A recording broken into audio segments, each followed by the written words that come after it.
The message appeared while I was making lunch for my kids. Peanut butter was still on the knife when I saw it. My hands stopped moving.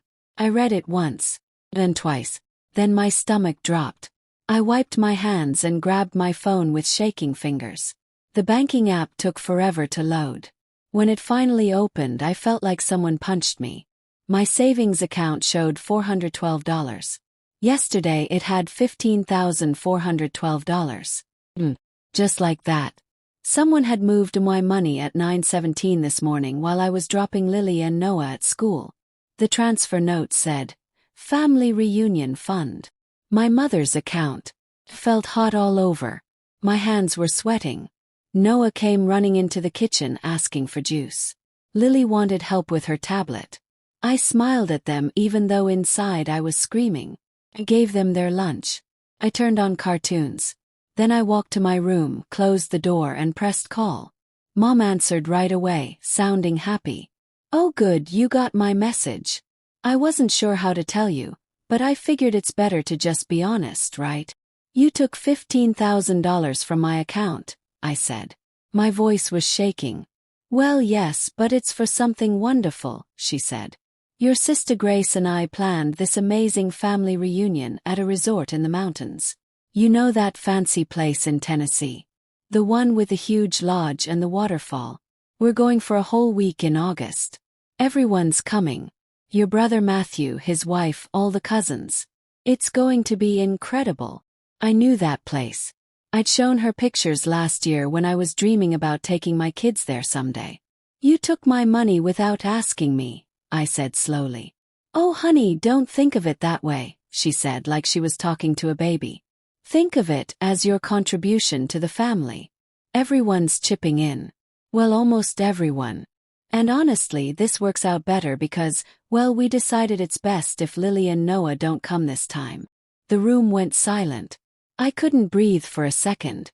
What did you just say? Yes. Now don't get upset, Mom said quickly. But Lily still has those crying fits. And Noah is just so wild. He never listens. The other kids are calmer.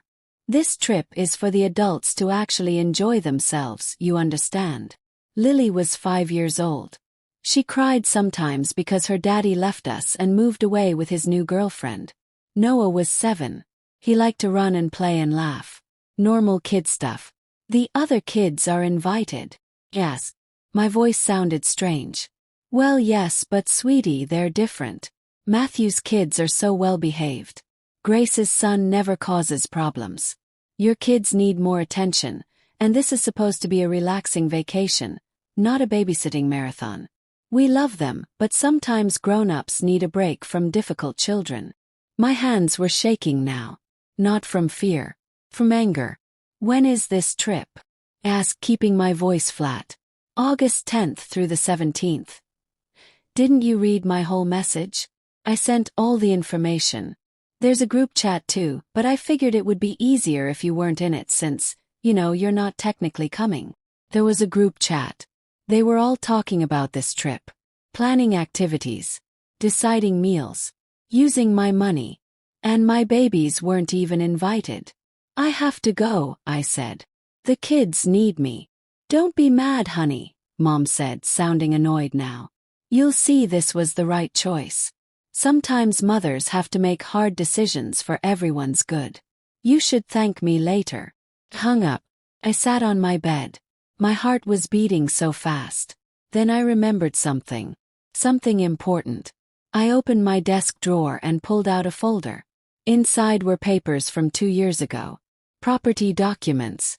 Ownership papers. For a mountain resort in Tennessee. I'd bought it as an investment after my divorce. 3 cabins on 20 acres with a private waterfall. I rented them out through a management company under my business name. My family had no idea I owned it because I never told them about my real estate business. I kept it private because my ex-husband used to make fun of my little projects. I grabbed my phone and called David, the man who manages my properties. Hey, I need to check something, I said. Who booked the Mountain View property for August 10th through 17th? Heard typing. Let me see.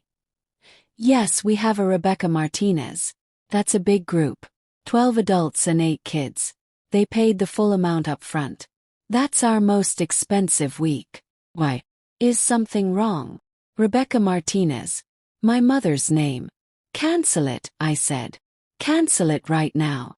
Long silence. But they already paid. That's $15,000 for the week. If we cancel now, we'll never fill those dates this late. Are you sure? David, I own that property. Cancel the reservation today. Refund the money to wherever it came from. And block Rebecca Martinez from ever booking any of my properties again. More silence. Okay, if you're sure. But they're going to be really upset. Do you want me to explain why? Tell them the owner needs the property for personal use that week. 'Cause I do. My kids and I are taking that vacation. Got it. I'll send the cancellation in the next hour. I thanked him and hung up. Then I waited. I didn't have to wait long. 29 minutes later, my phone started ringing. First Mom. I didn't answer. Then Grace. Then Matthew. Then Mom again. The group chat I wasn't in must have been exploding. Finally Grace called and I answered. What did you do? She yelled. The resort just canceled our reservation. They said the owner needs it. Did you call them? Did you complain about us? Why would I call them? I asked calmly. I don't know. Maybe because you're jealous you weren't included. Mom said you were upset, but this is crazy. We lost our money. Now we have to find another place and everything is booked or costs twice as much. They refunded your money, I said. That's not the point, Grace shouted. We've been planning this for weeks. The kids are so disappointed. Matthew's kids were so excited. Lily and Noah weren't invited, I said quietly. So I'm sure they'll be fine. Silence. Then Grace said, This is so like you. Making everything about you and your kids. Mom made a practical choice. And you had to ruin everything for everyone. Did Mom tell you where that $15,000 came from? Yes. She said everyone contributed. Everyone except me, apparently. She took it from my savings without asking. Check with her. Then call me back. Hung up. More calls came through dinner. I put my phone away and made spaghetti with Lily and Noah.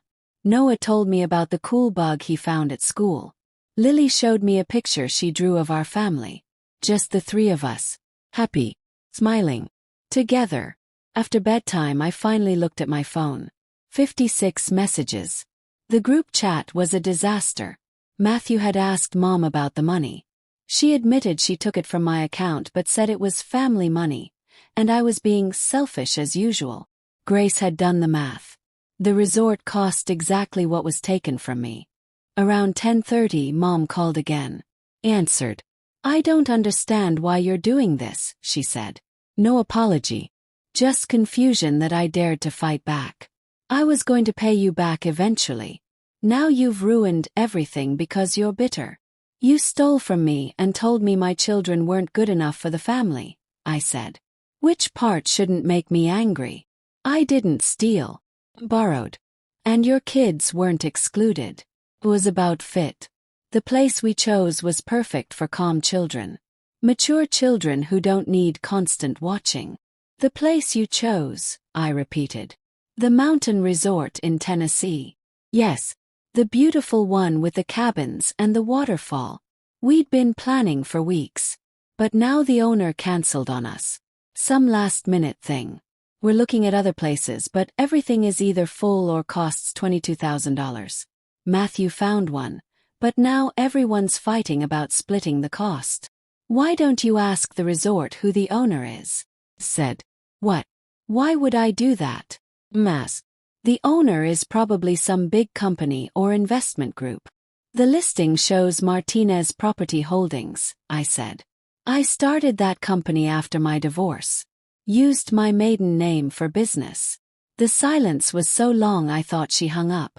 That's not funny, she finally whispered. I'm not joking. I bought that property 2 years ago. I rent it through David's company. You booked MY Resort using MY money for a vacation without MY children. You're lying. Call David at Mountain Property Management. Ask him who owns the 3 cabins at Bear Creek Falls. Ask him why the reservation was cancelled. I could hear her breathing, fast and panicky. You did this on purpose, she hissed. You set us up. I had no idea you booked my property. You never told me the name. You just showed me pictures and said Tennessee.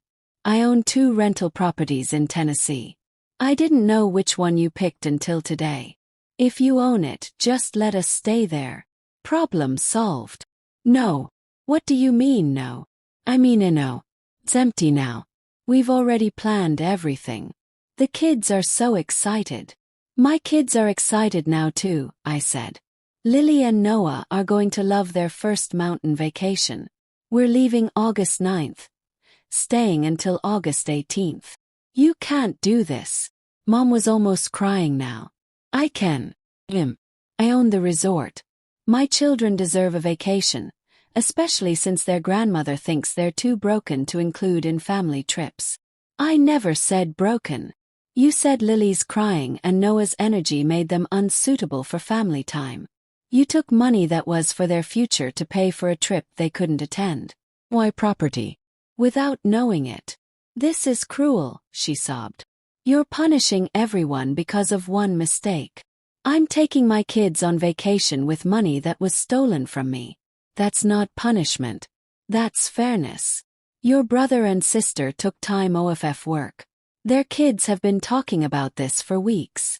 Then you should have invited all the grandchildren from the start, I said. We can share the cabins, she begged. We'll all go. The kids can work it out. No. You made it clear my children aren't welcome. I won't make them spend a week being treated like they're less than their cousins. So what? We just cancel everything. You find a different resort and use different money. The $15,000 will be back in my account tomorrow. Use your own savings. She started crying harder. Real tears this time. I don't understand how you could do this to your family. I learned from watching you, I said softly and hung up. The next morning, Noah asked why I was smiling at breakfast. Just thinking about something nice, I told him. What's the nice thing? Lily asked, bouncing in her chair. How would you 2 like to go to the mountains for a whole week this summer? See a real waterfall. They started screaming with joy. Noah asked if he could go hiking. Lily asked if there would be animals. Neither asked why we could suddenly afford it. They just trusted me. That afternoon I went shopping. New hiking boots, bug spray, s'mores supplies, camera for Lily, a nature journal for Noah. My phone kept ringing. I ignored every call from my family. That night Matthew showed up at my door. Can we talk? He asked. I let him in but didn't offer anything to drink. Mom told me about the resort, he said. I didn't know it was yours. Obviously, I said. And the money. I didn't know she took it without permission. That was wrong. I waited for the but. But you have to understand, he continued. She really didn't mean any harm. She just thought the group would work better without the complications. Lily has those moments, and Noah is just so much more active than our kids. Lily has anxiety because her father abandoned her, I said quietly. Noah is a normal 7-year-old boy. Neither of them deserves to be left out. I know it sounds bad when you say it like that, Matthew said uncomfortably. It sounds bad because it is bad. And now you're here to ask me to give up MY Resort. He sighed. Would you consider it? We could all go together. Make it a real family reunion. After you spent weeks planning a trip specifically without my children. Yes. They're kids. They'll forget about it, he said, waving his hand. I'm their mother. I won't. Matthew stood up. You're really going to keep the whole place to yourself? That's incredibly selfish. I'm taking my children on vacation at MY property using my money. Money your mother stole from me. If that's selfish, I'm okay with it. After he left, I checked my bank app. The $15,000 was back plus the refund. I moved it to a new account. One my mother would never have access to. The family group chat kept melting down. Grace called me spiteful. Matthew said I was destroying the family. Mom sent a long message about forgiveness and moving forward. Never once saying sorry. I left the group chat. August 9th came with perfect weather. Blue skies and fluffy clouds. I packed our car with suitcases and coolers and games. Lily brought her stuffed bear. Noah brought his collection of adventure books. They asked questions the entire drive. Is it really in the mountains? Will we see deer? Can we swim in the waterfall? When we pulled up to Bear Creek Falls, both kids went silent with wonder. The 3 cabins looked like something from a storybook. Wood and stone and big windows. The private waterfall sparkled in the sunlight. David had left a welcome basket. Fresh cookies. Local honey. A note said, "Enjoy your home, boss." The kids loved it. We spent the week hiking trails, splashing in the waterfall, roasting marshmallows under the stars. Lily's anxiety never showed up once. Noah's energy was perfect for climbing rocks and exploring caves. They were happy, peaceful, loved. On August 14th, we watched the sunset from the cabin porch. Lily fell asleep in my lap. Noah was still pointing at the stars, naming the constellations he'd learned. My phone buzzed with a notification. Photo in the muted group chat. My family at some cramped rental cabin, sitting around a tiny table. The caption from Mom, "Family makes the best of everything." I deleted it and took a photo of my kids on our porch. Mountains behind them. Real smiles on their faces. I didn't post it anywhere. Didn't send it to anyone. Just saved it to my favorites. Some victories don't need an audience. Some lessons teach themselves. And some family vacations are better with just the people who actually want you there. The resort, my resort, stood beautiful behind us. An investment that paid off in ways I never imagined. My children slept soundly that night in beds meant for them, in a place that welcomed them, on a vacation they'd never forget. Sometimes the best revenge isn't getting even. It's just living well. And that week, we lived better than I ever dreamed possible.